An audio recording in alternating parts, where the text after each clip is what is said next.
I'm so scared. Why am I so scared? Got the spoon.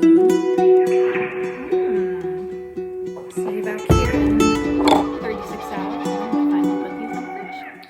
Hello friends, hope that you are all having an amazing day. Welcome to our channel here. If this is your first time here, my name is Sage. Welcome to our corner of the interwebs where we talk about off-grid living, more sustainable habits, and really just sharing our journey of what it is to prepare for our off-grid homestead that we are establishing in Texas. And so I realized from my last video that whenever we were doing canning and I'm sharing with you the beginning journeys of that, I could not figure out, number one, how to open the jar, and number two, the taste test part that needs to come, because I think that that is something that every beginner canner is learning, right? And whether it is opening up a jar properly, we're learning that, and I wanted to share that with you today, but also secondly, a taste test, because that is something that I think every beginner canner,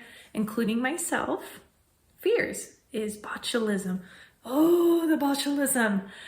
And understandably so. That's why it's important to follow recipes as they are given to you in, from experienced canners, from actual canning recipe books and all that. And so that's what this video is going to be about today. So I wanted to share that with you. Let's dive in first on how to open up a jar properly. And then I will show you what I did at first that you should not do. Okay, so here are 3 jars. These are about a month old now that I want to open up and begin to enjoy, of course, but this is what I had done originally. We think, oh, a canned good jar. We're gonna open it up like a regular jar. I tried to use a can opener. Not a good idea, because now it dented the top of it. So, we're not gonna do this.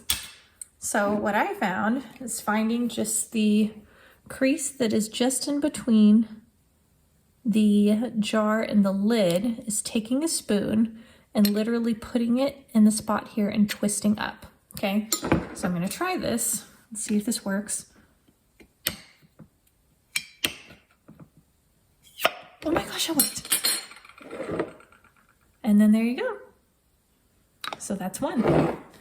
And I'm just literally doing these with all the canned goods that you want to open up. Taking it, like I said, here, put it down on a counter possibly, and then literally just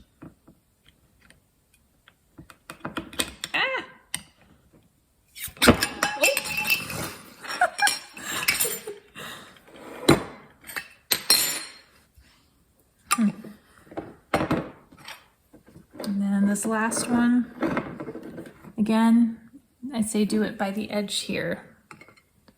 This is what seems to be working better, at the edge of that closest seam to the lid.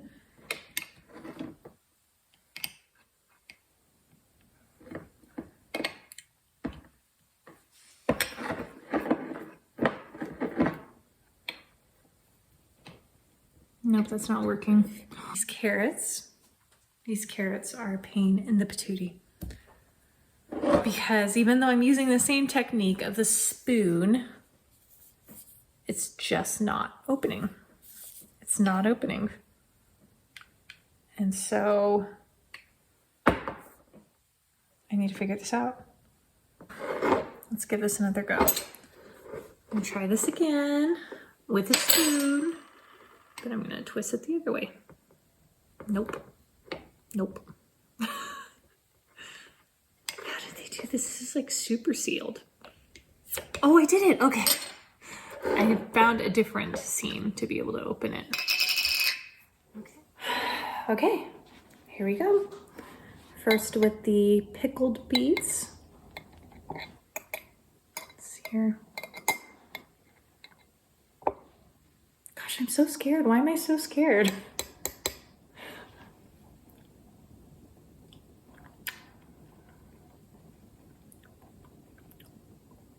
Oh, that's really good. It's really good.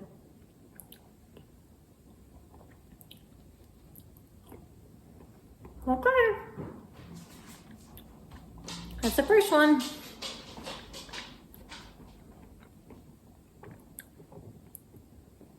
Oh, the carrot.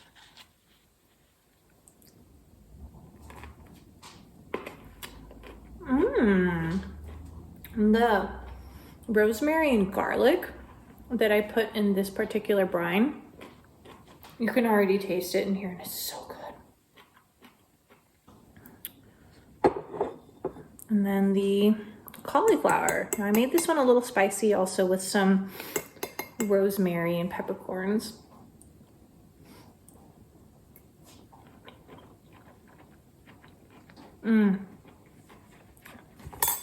That's so good. And it has a really good spice in it too. Oh, these are so good. Okay. Why do I keep looking at it this way? Okay, y'all. I'm gonna check back with you in 36 hours.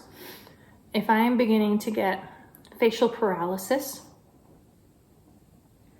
and losing my ability to swallow, the next video will be from the hospital.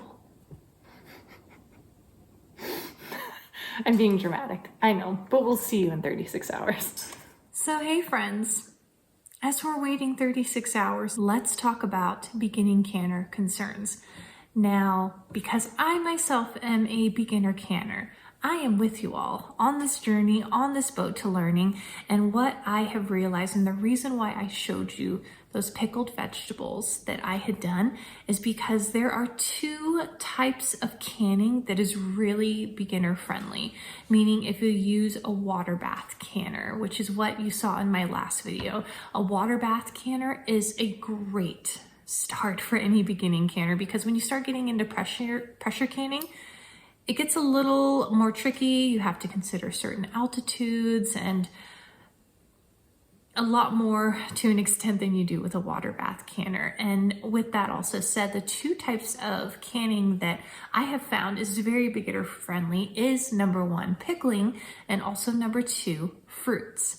And that is because they are high in acidity. And acidity is what ultimately prevents all the yucky stuff like botulism, right? Or even different types of bacteria and mold and all that yucky stuff to grow within the canned goods. And so that has really been helpful for me in beginning that journey, because water bath canning is good for those primary two things. Now, there are other people that have managed to be able to can regular vegetables, meaning not pickled, in water bath canning, but I see that those are a lot of the rebel canners or maybe some Amish canners that I've seen, and I just haven't gotten to that threshold yet of what I'm gonna do on that part. I'm just gonna get pickling down first. Pickling, and then I do plan on canning some apple pie mix. I would really love to do an apple pie mix, and also preserves.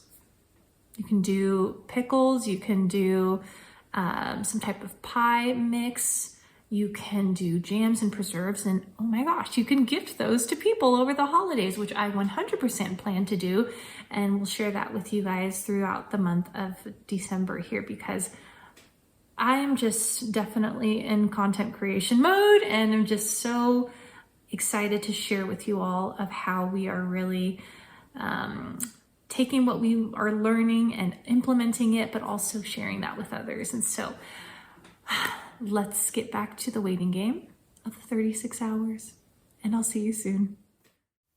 36 hours later. Well, hey friends, it's been 36 hours. And as you can see, I'm by our Christmas tree and not in a hospital, thank God. And all jokes aside, in this funny video, I just wanted to encourage you all that, hey, with canning and all that, I hope that what I shared in this video and the last video can help encourage you to really just start your canning journey. You don't have to live on a homestead to be able to do it. And it's just really fun to be able to learn these different things, because it also makes it less trips to the grocery store. You know what you're putting in your own food and how it is that you prepare and process it. And it's such a valuable skill set that I think our grandparents knew so well, like the back of their hand. And has in many ways now, I think, become has been having a revival in many ways because of, I guess you could say, our modern day over-reliance on the system, right? And so appreciate you all for just staying here, taking time out of your day, watching this video and all of its informative and yet also entertaining aspects to it. But yes, feel free to come back here to our page, especially because now we're actually going to be preparing some really fun Christmas content that I'm excited to share with you.